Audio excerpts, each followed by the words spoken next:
Hey guys, welcome to my online C. मेरा नाम है देव। आज के इस वीडियो में हम लोग जानेंगे इनकम टैक्स पोर्टल के ऊपर कौन कौन से अपडेट आए हैं। साथ में मैं आपको रिफंड की कुछ चीज़ें बताने वाला हूं। यहाँ पे डिपार्टमेंट ने कुछ अपडेट किया है, उसी के बारे में जानेंगे। प्लस अभी तक जो जो इश्यूज आ रहे थे इनकम टैक्स पोर्टल के ऊपर, क्या वो सारे के सारे इशू रिजॉल्व हो गए? अगर नहीं हुए तो कौन कौन से अभी तक सॉल्व हो चुके और कौन से नहीं हो चुके, जानेंगे इस वीडियो के अंदर। सबसे पहले बात कर लेते हैं हम लोग इनकम टैक्स के रिफंड स्टेटस की। जी हाँ, तो जिनके भी TDS के रिफंड आने वाले थे, फिर चाहे वो लास्ट ईयर के हो या करंट ईयर के, तो यहाँ पे इनकम टैक्स डिपार्टमेंट ने अपने ट्विटर हैंडल पे यहाँ पे 21 अगस्त को यहाँ पे नोटिफिकेशन जारी की है, जिसमें बताया गया है CBDT ने 49,696 करोड़ के यहाँ पे रिफंड इशू किए हैं 22 लाख टैक्स पेयर को 1 अप्रैल 2021 से लेकर 16 अगस्त 2021 के बीच में।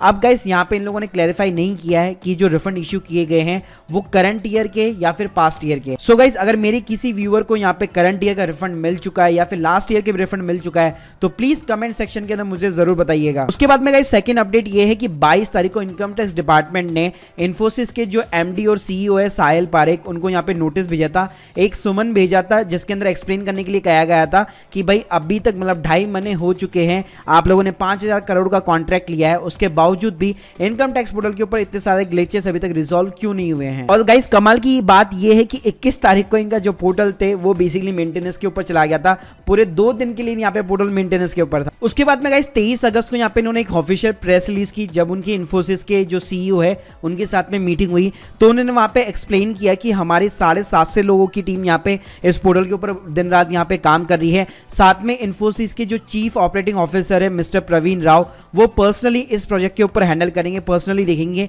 इस पोर्टल के ऊपर क्या गड़बड़ हो रखी है और उनको कैसे कैसे यहाँ पे रिजॉल्व किया जा सकता है। तो गाइस अब जाके इन्होंने लास्ट वापस एक को डेडलाइन दे दी है 15 सितंबर 2021, मतलब ठीक नेक्स्ट महीने के अंदर 15 दिन के अंदर ये जो पूरा पोर्टल के ऊपर जितने भी ग्लिचेस आ रहे हैं वो हो सकता है सारे के सारे यहाँ पे रिजॉल्व हो जाए। सो गाइस अब मैं बात करूंगा कि 24 अगस्त 2021 तक पोर्टल के ऊपर कौन से इशू यहाँ पे अभी तक यहाँ पे रिजॉल्व नहीं हुए हैं। तो गाइस ये मैंने कुछ कॉमन 6 यहाँ पे आपको प्रॉब्लम बताऊंगा जो अभी भी पोर्टल के ऊपर आ रही है। इसके अलावा अभी रिटर्न राइट नाउ जो है आराम से कंफर्टेबल बेसिस पे फाइल हो रही है। सो गाइस पहली चीज है, जब आप रिटर्न फाइल कर लेते हैं तो आपकी जो एक्नॉलेजमेंट होती है उसके डाउनलोड का इशू अभी तक आ रहा है।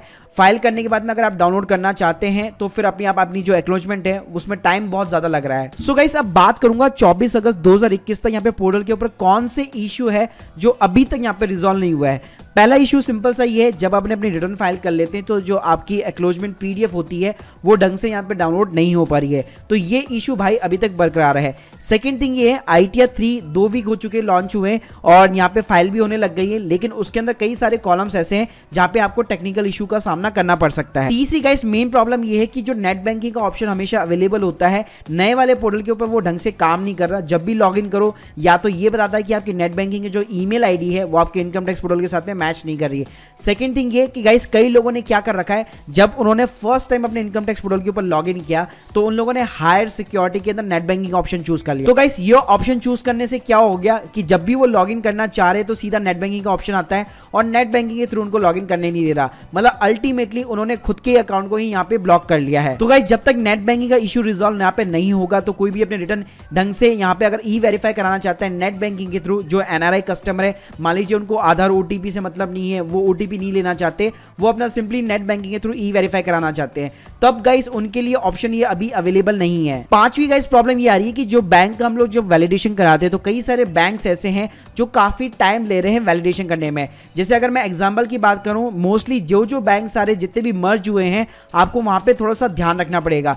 जैसे मेरे क्लाइंट के केस में हुआ था, वहां पे क्या होता है एक्चुअली जब आप अपने पोर्टल के अंदर लॉगिन करते हैं तो आप देखते हैं कि आपका बैंक या तो पहले से प्री वैलिडेट होता है, तो उस केस में भी गाइस अगर आपको देखना चाहिए कि अगर आपका बैंक प्री वैलिडेट है और आपके बैंक का रिसेंटली मर्जर हुआ है तो ऑब्वियसली आपके IFSC कोड भी यहाँ पे चेंज हो चुके होंगे। तो गाइस आपको ध्यान ये रखना है कि अगर आपका प्री वैलिडेट भी हो रखा है लेकिन आपका जो IFSC कोड है अगर वो रॉन्ग दिया हुआ है तो जब आपका रिफंड इशू होगा तो हो सकता है वो रिफंड यहाँ पे फेल हो जाए। तो गाइस आपको हमेशा अपने जो भी मर्ज हुआ है बैंक उसके साथ में जो भी नया लेटेस्ट IFSC कोड आप लोगों को प्रोवाइड किया गया है वो यहाँ पे आपको अपडेट करना पड़ेगा। साथ में गाइस 6 प्रॉब्लम ये आ रही है कि जो लास्ट ईयर के डिफेक्टिव रिटर्न जिन लोगों ने फाइल की थी वो अभी तक यहाँ पे रिफंड का वेट कर रहे हैं। इवन कई लोगों ने जिन्होंने लास्ट ईयर फाइल की थी उनके अभी तक यहाँ पे रिफंड इश्यू नहीं हुए हैं। तो गाइस ये मैंने आपको कुछ कॉमन प्रॉब्लम बता दी। अगर आपको यहाँ पे इनकम टैक्स डिपार्टमेंट की तरफ से अगर रिफंड वगैरह कुछ ऐसा कुछ इश्यू हुआ है तो प्लीज कमेंट सेक्शन के अंदर मुझे जरूर इन्फॉर्म कीजिएगा।